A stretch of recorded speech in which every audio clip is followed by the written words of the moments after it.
यूहन्ना 17 उसका 14 से मैं पढ़ूंगा, पेज नंबर 157 के ऊपर। यूहन्ना 17 उसका 14 वचन मैं पढ़ूंगा। यूहन्ना रचित सुसमाचार, पेज नंबर 157 के ऊपर।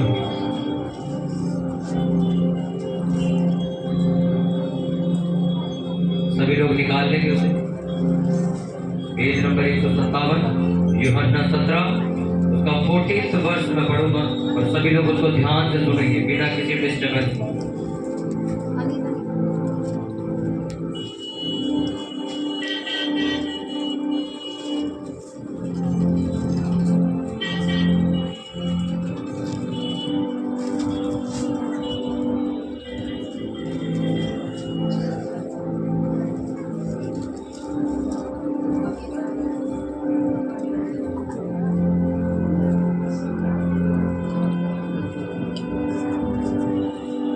मैंने तेरा वचन उन्हें पहुंचा दिया और संसार ने उनसे बैर किया, क्योंकि जैसा मैं संसार का नहीं वैसा वे भी संसार के नहीं।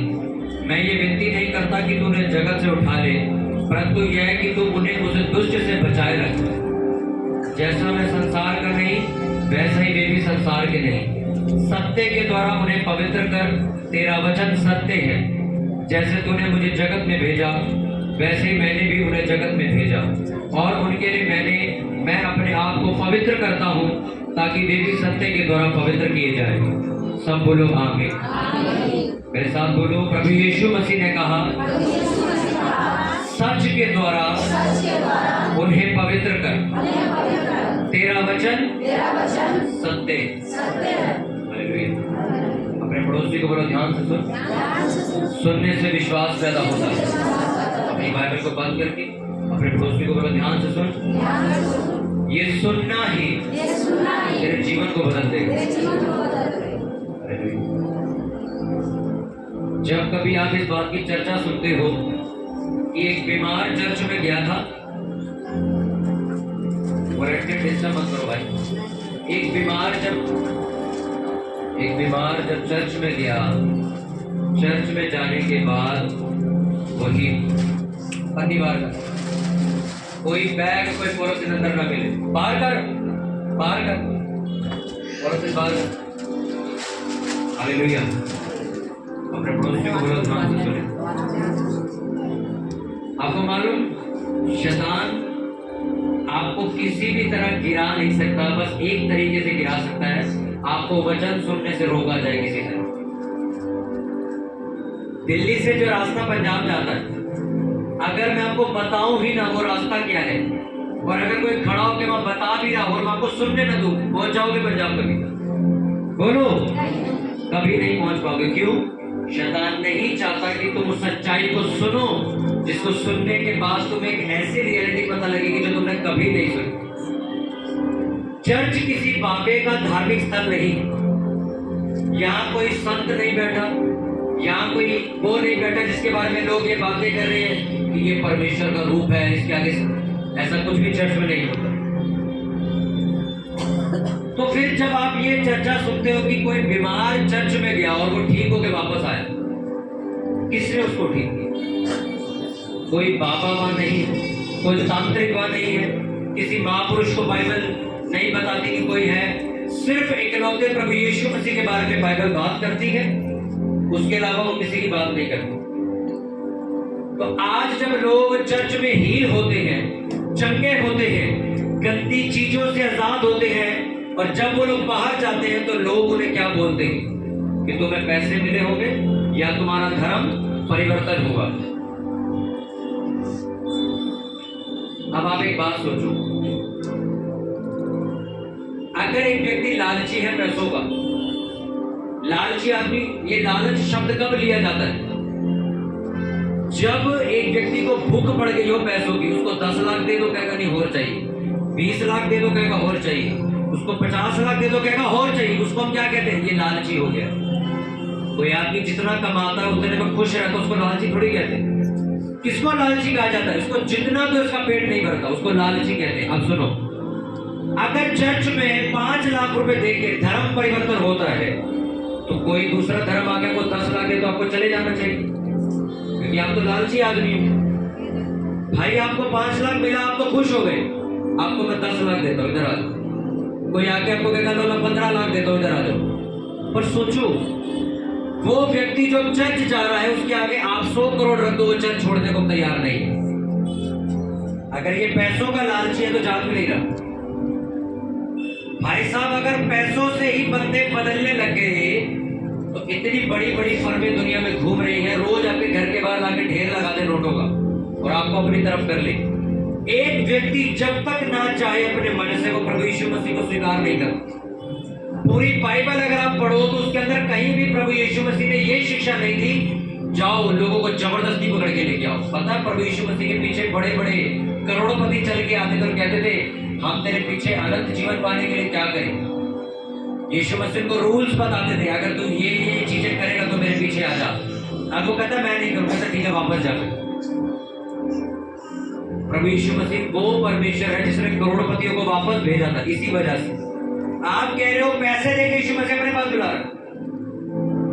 इस दुनिया में अगर आप अभी आपके पास इंटरनेट है, गूगल पे सर्च करो, सबसे ज्यादा किसी चीज को फॉलो करने वाले लोग कौन है? क्रिश्चियन लोग। पता कितनी रकम लिखी हुई है गूगल पे? 250 करोड़ के आसपास। कि दुनिया में 250 करोड़ लोग प्रभु यीशु मसीह को मानते हैं और प्रभु यीशु मसीह के पीछे चलते हैं। और उन 250 करोड़ लोगों के अंदर वो लोग गिनती में नहीं आते हैं जिनका नाम यश है, सन्नी है, सुशीला है, अमन है, राहुल है, ये लोग गिनती में नहीं आते। वो 250 करोड़ लोग पता कौन है? जिनका नाम पीटर, जॉन, अब्राहम, क्रिश्चियन नाम है, उनको वो गिनते हैं। हम लोगों को अगर मैं भी अगर जाके सर्च करूं तो मेरा नाम नहीं मिलेगा, क्योंकि वो मुझे गिनते ही नहीं है अभी। सोचो 250 करोड़ वो लोग हैं। अभी जो पूरी दुनिया में लोग घूम रहे हैं जिनका नाम अभी तक एंटर नहीं हुआ, 300-350 करोड़ लोग तो ऐसे ही हो गए। अब सोचो, आपके घर में बारात आई है, आपने 500 लोगों को न्योता दिया और 700 लोग आपके घर में खड़े। अब आपको जरूरत है बाहर जाके बुलाने की? लोगों है जरूरत आपको? आप कहोगे भाई साहब 350 करोड़ लोग हमारे पास पहले ही बैठे हैं, हम क्यों तुम्हें 2-2 लाख लेके बुलाएंगे? यीशु मसीह के पीछे लोग आके कहते थे हम अपना करोड़ों रुपया दान कर देंगे तेरे पीछे आने के।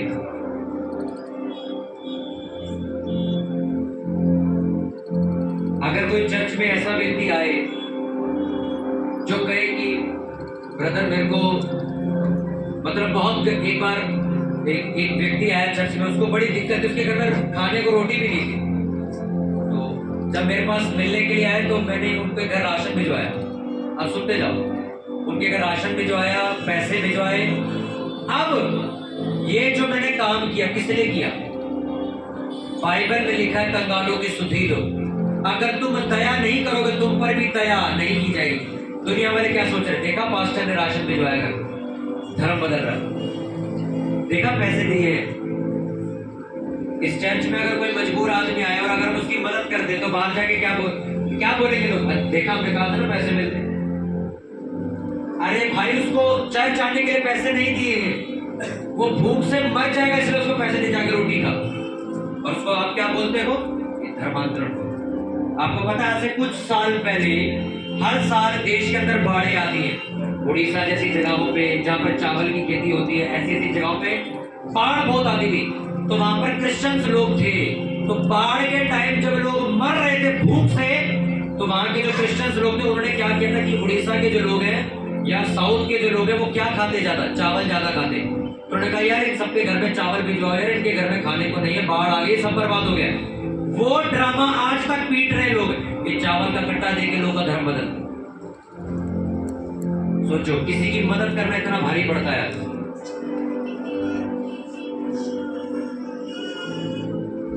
हालेलुया।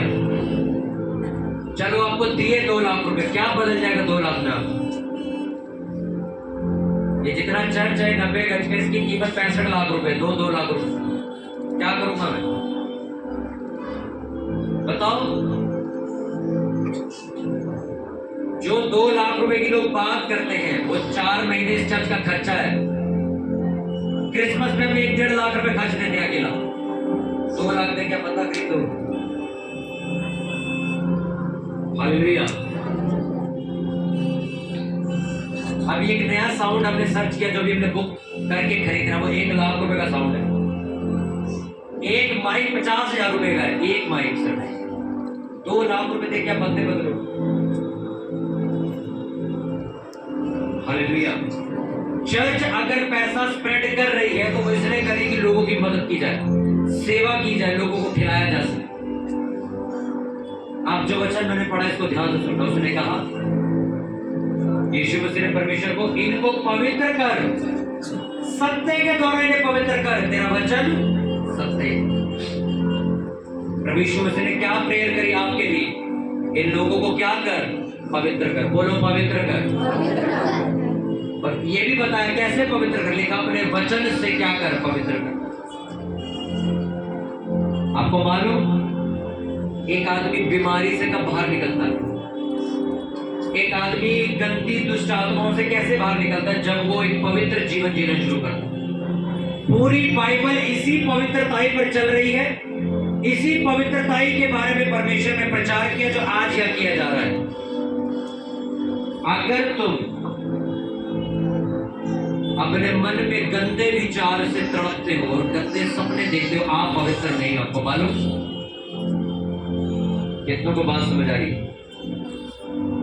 जब तक तुम पवित्र नहीं हो जाते, बाइबल ऐसा बताती है, बरकतें तुमसे कोसों में दूर और बीमारियां तुम्हारे दरवाजे में खड़ी रहेगी। जब तक तुम क्या नहीं हो? पवित्र नहीं हो।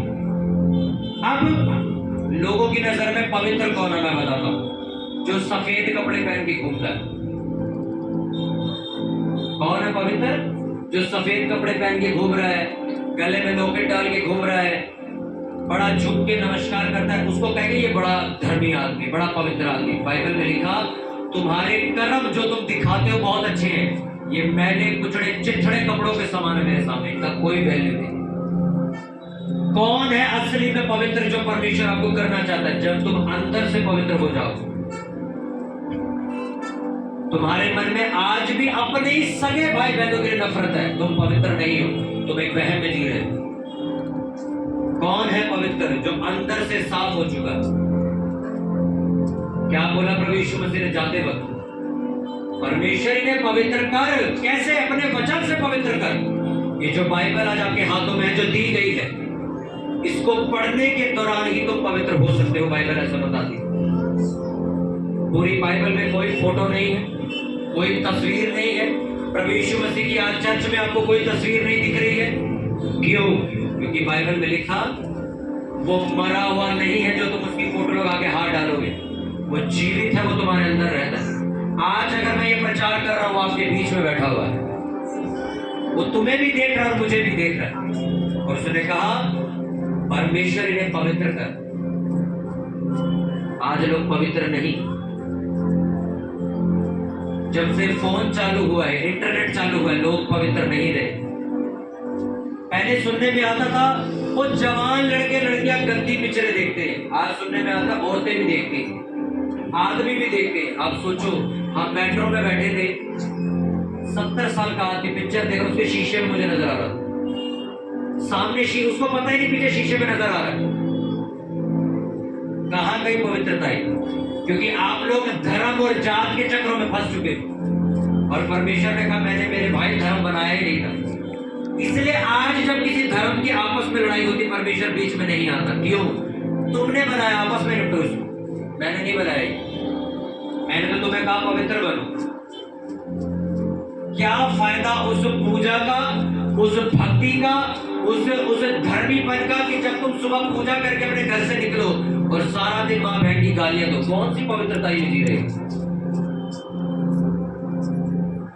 आपकी वाइफ सोच रही है मेरा हस्बैंड काम पे गया है और हस्बैंड ऑफिस में जाके एक लड़की सेट करके बैठा हुआ है और घर में हस्बैंड क्या साबित कर रहा है? मैं बहुत साफ इंसान हूं। बाइबल में लिखा, जो दुनिया है वो तुम्हारा चेहरा देख के न्याय करती है और परमेश्वर तुम्हारा मन देख के न्याय करता है। अभी चर्च के अंदर मुझे पता है कोई भी सिगरेट नहीं पिएगा। चर्च से जाने के बाद आप क्या करोगे? घर जाने के बाद आप क्या करोगे? शनिवार तक क्या करोगे आप? बुधवार चर्च में कोई भी पाप नहीं करेगा, मुझे पता है। चर्च के अंदर आके कोई पाप नहीं करेगा। बाहर जब जाओगे क्या करोगे? आज आपको मालूम, मेरे को कम से कम मुझे 3 साल 3.5 साल हो गए मैं किसी शादी में नहीं जाता, किसी पार्टी में नहीं जाता। वजह क्या है? जो अश्लील गाने वो डीजे पे बजे के मैं सुनना नहीं चाहता हूँ, इसलिए मैं ज्यादातर अपने मम्मी पापा को भेज देता हूँ, तुम हो गया आ जाओ, मैं जाता नहीं हूँ। सोचो आपके सामने डीजे बज रहे हैं, आपने थोड़े दिन पहले परमेश्वर ने आपकी शराब छुड़वाई है और वहां पे गाना बज रहा है, 2 घुट पिला दे साथे बाकी मेरे पे रोड़ दे। अब तुम बैठ के सोच रहे हो अब मैं रोड़ू क्या करूं इसको? कितनों को समझ आ रही है? सोचो एक लड़का भी नया नया पाप से निकला है, अभी अभी उसने लड़कीबाजी छोड़ी है और सामने चिंगी चमेली गाना चल रहा है। अब वो फिर सोच में पड़ गया क्या करूं? आप इंस्टाग्राम चला रहे हो, रील देख रहे हो, सुन रहे हो उसमें क्या चल रहा है, आप पवित्र नहीं रह पाओगे ऐसा। अगर तुम्हें एक पवित्र जीवन जीना है, तुम्हें इन चीजों से दूरी बनानी पड़ेगी। और लोग इसे कट्टरवाद समझेंगे, अरे आपका लड़का तो कट्टर हो गया है, अब तो जाता ही नहीं है। इससे अच्छा तो ये है कि वो जाता ही ना चर्च। एक ऐसी जगह पर जाना जहां पर जाके मेरी पवित्रता ही खराब हो जाए, इससे अच्छा मैं घर अकेला बैठ के दाल चावल खा लूं। वो मटर पनीर किस बात की?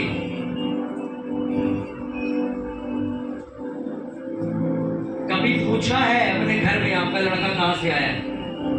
वो 70,000 ले आया, 1 लाख रुपए ले आया, 2 लाख भी आपने पूछा लाया कहां से?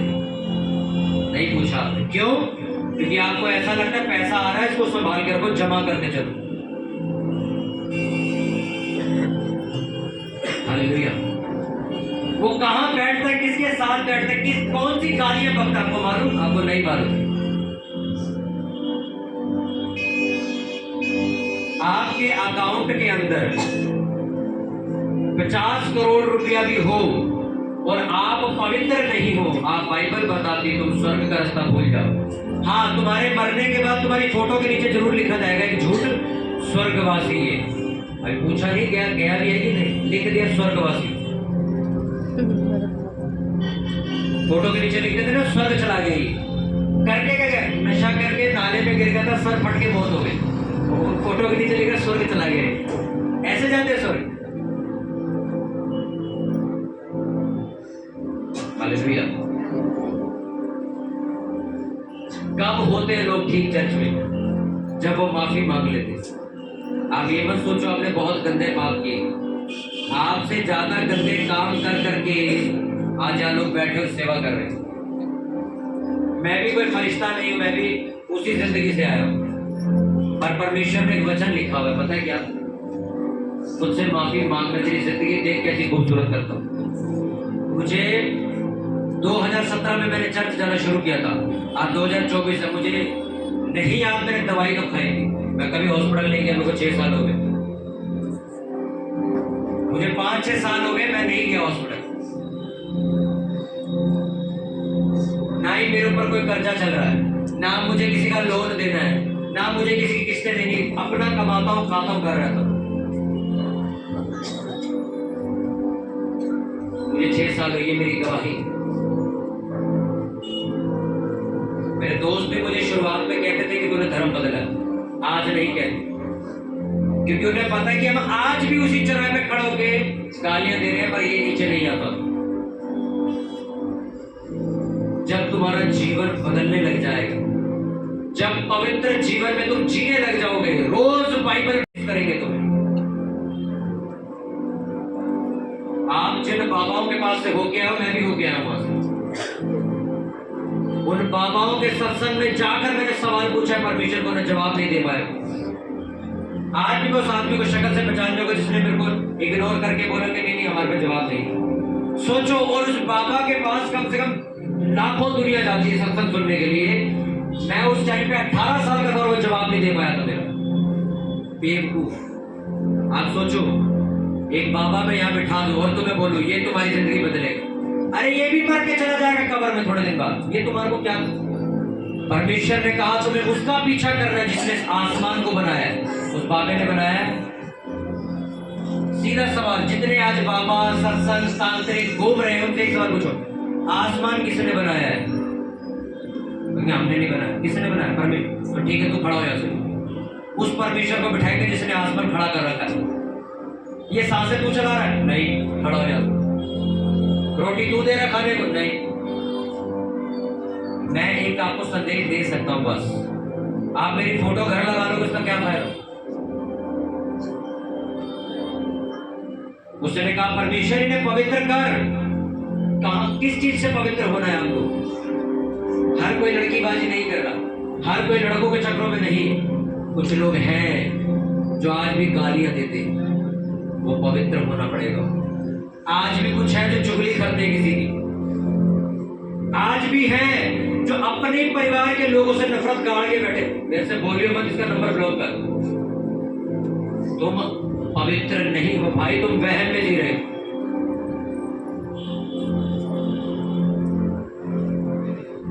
हालेलुया। मेरे से एक लेडीज आके पूछती, क्यों मेरे घर बार बार घूम घूम के दुख आता है? मैंने कहा अपनी गलतियां बताओ। कहती गलती मैंने कुछ नहीं करी। मैंने कहा ऐसा जिंदगी में नहीं हो सकता।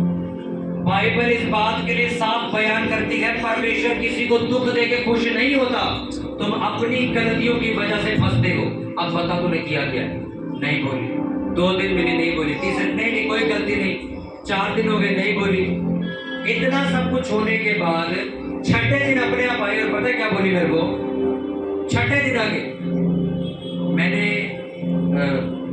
मतलब जो मेरी एक नंद थी, भाई की उनकी प्रॉपर्टी खा रखी, उनको दे नहीं दी वापस। आगे ना लाइफ में वापस कर जाए। सोचो उसने वापस करी, आज वो ठीक है, सेवा कर रही। आपके घर में 3 बच्चे हुए, आप बचपन में क्या बोलते हो? मेरा ये वाला लड़का गरीब रहेगा, ये वाला लड़का बहुत अमीर हो जाएगा, ये लंगड़ा होकर मरेगा। बोलते हो कभी ऐसा? बोलते हो? क्या बोलते हो? तीनों आशीषित रहे, फलवंत रहे, बढ़ते रहे। परमेश्वर भी आपको पैदा करके यही बोलता है भाई कि तुम फलवंत रहो। आज जो तुम्हारी जिंदगी में बीमारी और दुख में तुम धक्के खा रहे हो ना, अपनी गलती की वजह से, जो तुम मानना नहीं चाहते। नहीं हमने क्या कहा, हमने बड़ी कोई पाप किया। आज जब आपको मैं वो ऑयल दूंगा प्रेयर करने के लिए, उससे पहले आप माफी मांगो। क्योंकि बाइबल में जब 38 साल के एक रोगी तालाब के पास बैठा था तो उसको परमेश्वर ने ठीक कर दिया, चलने लग गया हो। परमेश्वर ने क्या बोला उसके ठीक होने के बाद? अब मेरी बात सुन, तू ठीक हो गया है, पाप दोबारा मत करिए, कहीं इससे बुरी हालत अब दोबारा हो जाए। परमेश्वर ने उसको ये नहीं कहा था अच्छा एक काम करे, एक तंबू लगा यहाँ पे, अच्छा एक ऐसा कर, नहीं। उसको जब वो ठीक हो गया 38 साल के बाद वो चलने लग गया तो उसको बोला अब एक मेरी बात याद रख, दोबारा पाप मत करियो कि इससे ज्यादा बुरी विपत्ति तुझ पर आ पड़े। दुखों का कारण क्या है? आपकी अपनी गलती है। आपने हो सकता है किसी और को बददुआ दी हो, आपका लड़का अपना भुगत रहा, वो घूम के आगे वापस। आप लोगों के प्रति अपने मन में नफरत रख के बैठे हो, उसको आज खत्म करके जाना। और जिस आदमी को देखो, जिस आदमी की वजह से तुम्हें गलत रास्ते चलना पड़ रहा है कि अभी ये लड़का जब भी आता है मुझे नशा करवाता है, तो उसका नंबर ब्लॉक करो। पर हर किसी से आप नफरत करके बैठे हो, ये नफरत की स्पिरिट है जो आपकी लाइफ खराब कर देगी। और परमेश्वर ने कहा अगर तू लोगों से नफरत करेगा, अपने सगे लोगों से, भाई बहनों से, माँ बाप से नफरत करेगा, मैं तुझसे नफरत करूं, क्योंकि जो तू बोएगा सो काटेगा।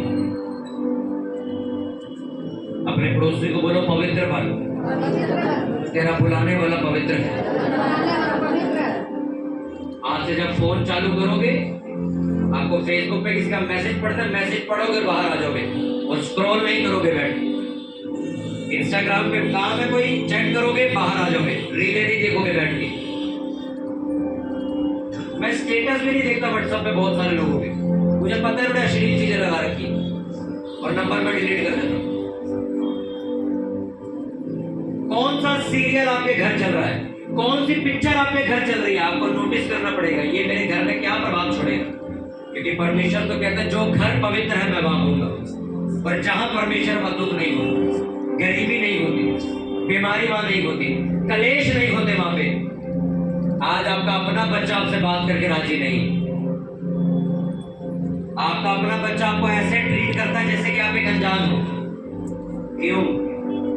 आज आपको जरूरत है परमेश्वर की, किसी बाबे की नहीं।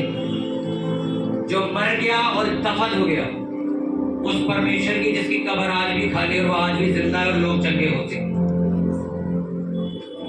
मैं अभी खड़ा करके आपको सुनवा दूंगा कि भाई ये एक बंदा नशे से निकला, ये इससे निकला, ये गंदी आदत से निकला, इसकी ये बीमारी ठीक हुई। आप देखते हो ना सोशल मीडिया पर टेस्टिमनी आती है, कौन ठीक कर रहा है उन लोगों को? जितना तुम वचन को पढ़ोगे, इस बाइबल को आज जो मैं आपको दे रहा हूं, ये दुनिया का सबसे बड़ा गिफ्ट है जो मैं आपको दे रहा हूं। मैं आपको कपड़े कंबल ये गिफ्ट नहीं दे सकता। ये बाइबल जो मैंने आपको दी है, इसे मैंने 2017 में जबरदस्ती पढ़ना शुरू किया था। हमारे पापा की गाड़ी में कोई ऐसी देखा था पढ़ लेना, वो मिट्टी खा रही थी घर में, और मैंने और दीदी ने पढ़ना शुरू किया इसको। सोचो आज हम कहां से कहां आ गए, इसको पढ़ने की वजह से। तुम्हारी जिंदगी का हर मसला इस वचन में लिखा है। उसने कहा इन्हें पवित्र कर। कैसे पवित्र कर? वचन से पवित्र कर। बाइबल पढ़ने का एक नियम बनाओ घर। अरे मैं तुम्हें कहता हूं, तुमने 100 अफवाहें सुन ली प्रभु यीशु मसीह की, आज खुद पढ़ के देखना बाइबल को। और अगर इस बाइबल के अंदर कहीं भी ये शब्द लिखा है कि तुझे अपना धर्म बदलना पड़ेगा, तुझे ये करना पड़ेगा, तुझे ऐसा करना, मैं खुद आपको कहता हूँ चर्च का पता आपको पता है, बाइबल वापस दे जाए। क्योंकि मुझे भी यही बोला गया था और मैं प्रभु यीशु मसीह को गाली देता था, मैं चर्च जाना चाहता ही नहीं था, पर मैं सिर्फ देखने गया था चर्च में होता क्या। और सोचो आज मैं खुद सेवा कर रहा हूं। मैं आपको खुद कह रहा हूं, लोग आपको फंसता हुआ देख के खुश नहीं है, इसलिए वो नहीं चाहते कि आप लोग चर्च जाओ। कितनों को बात समझ आ रही है? अपने आप से शीशे में खड़े होकर सवाल पूछो। मैं खुद पढ़ूंगा एक बार, प्रभु यीशु मसीह है कौन? मैंने भी ये सवाल किया था 2017 में। एक पास्टर ने मुझे बोल के भेजा था, वो कहता यार मैं घमंडी बहुत था उस टाइम पे, मैं चर्च जाना नहीं चाहता था। कहते बाइबल लो और मेरे कहने पे एक बार पढ़ो, अगर तुम्हें ऐसा लगता है कि कुछ तुम्हारे साथ गड़बड़ हो रही है, उसको वापस दे जाना। अरे तुम क्या, मैं भी प्रचार बंद कर दूं? वो बाइबल आज तक मेरे घर पे, मैं वापस देने ही नहीं गया उसको। तुमने पढ़ा नहीं, तुम सिर्फ रिश्तेदारों की बातों पे विश्वास कर रहे हो। मुझे सीधी से एक बात समझाओ आज, एक सिंपल तरीके। तुम्हारे घर राशन खत्म, तुम्हारे बच्चे भूखे मरे, कौन आएगा? अपने रिश्तेदार को फोन करना, देखता हूं कौन आएगा, देखता हूं मैं कौन आएगा। उस परमेश्वर को छोड़ और कोई नहीं आएगा। एक भिखारी भी जब थक जाता है लोगों से मांग के, सबको हाथ उठाकर परमेश्वर को कहता है मुझे रोटी दे, मुझे भूख लगी, और फिर परमेश्वर फिर रोटी देता। क्यों उसको पहले रोटी नहीं देता? मांग, लोगों से मांगता, देखता मैं कौन देता। फिर वो किसी पर्सन को इस्तेमाल करता, तुम्हारी जिंदगी में भेजता। हालेलुया।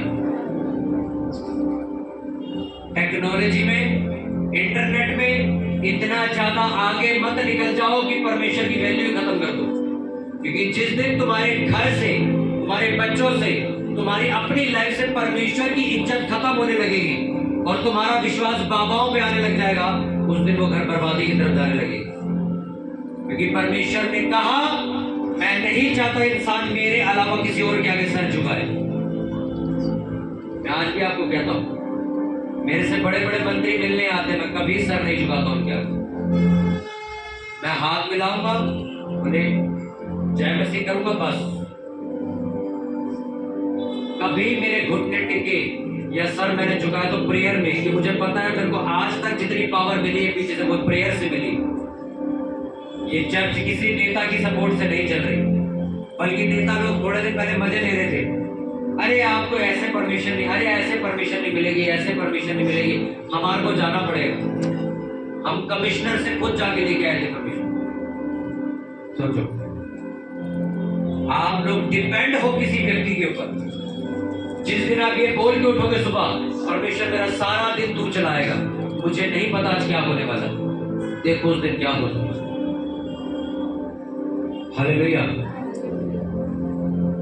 मैं एक जगह भी होके आया, उन्होंने कहा, कहता यहाँ पर ऐसा माहौल है, अगर कुत्ता भी मर जाए, कहता यहाँ पर इतना अंधविश्वास है, अगर कुत्ता भी मर जाए उसकी समाधि बना के पूजा शुरू कर देते हैं।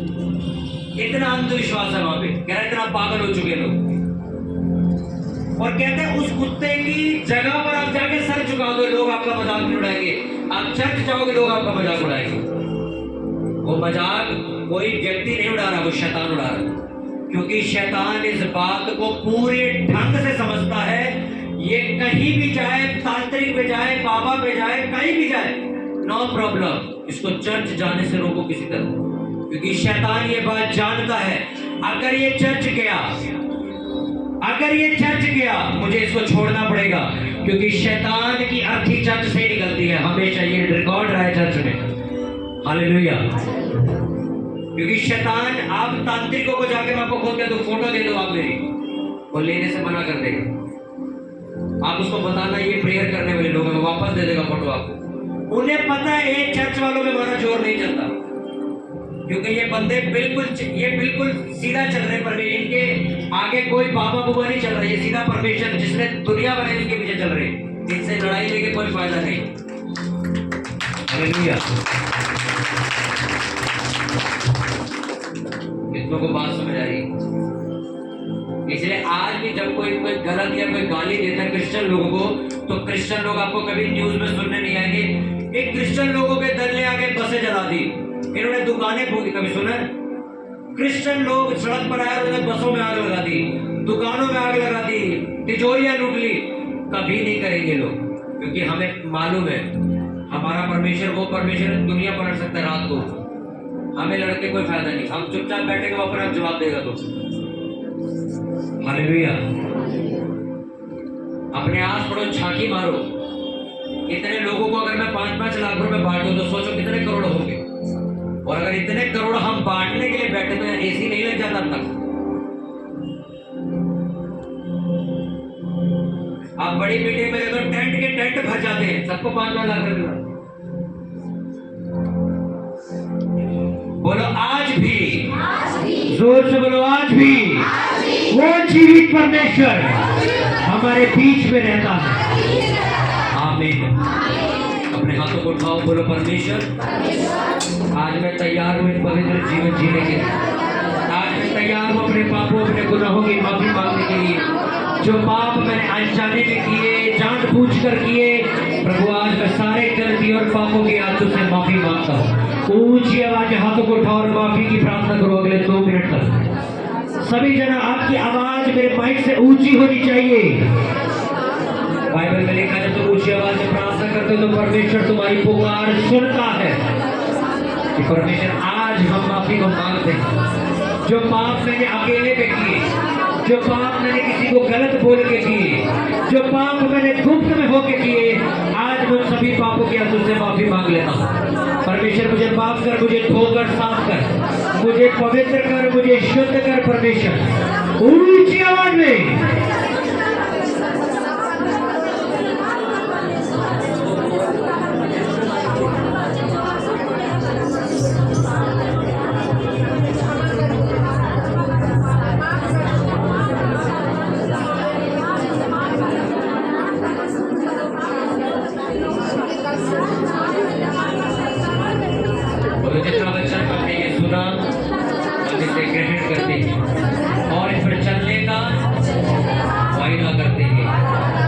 यीशु मसीह के नाम में मांगते हैं। पूरी चर्च जोर से बोले आमीन। ऊंची आवाज में सभी बोलेंगे, एक आवाज बोलेंगे।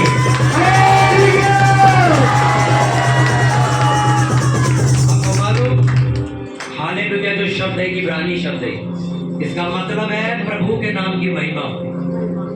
इसलिए किसी भी आप स्टेट में चले जाओ, तमिलनाडु में चले जाओ, आंध्र प्रदेश में चले जाओ, किसी भी लैंग्वेज में चले जाओ, हालेलुया को हालेलुया ही बोला जाता है। जब आप आमीन बोलते हो चीख के, तो इसका मतलब मैं इस प्रार्थना को ग्रहण करता हूं। और आज मेरा विश्वास है आप एक बड़ी बरकत वापस लेके जाओगे।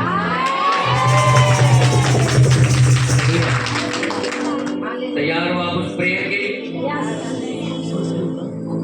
हम पूरी कोशिश करेंगे सबके लिए प्रार्थना करें, हाथ रखें। आज वो ऑयल आपको दिया जाएगा, उस ऑयल को आप अपनी बीमारी वाली जगहों पर लगाओगे बाइबल ऐसा बताती, जब भी तेल मल कर प्रार्थना की जाती थी तो लिखा लोगों के बंधन अपने आप टूट जाते थे, क्योंकि तेल का मतलब है अभिषेक, अनॉइंटिंग। अपने हाथों को उठाओ, अपनी आंखों को बंद करो सभी जन। Thank you Lord Jesus.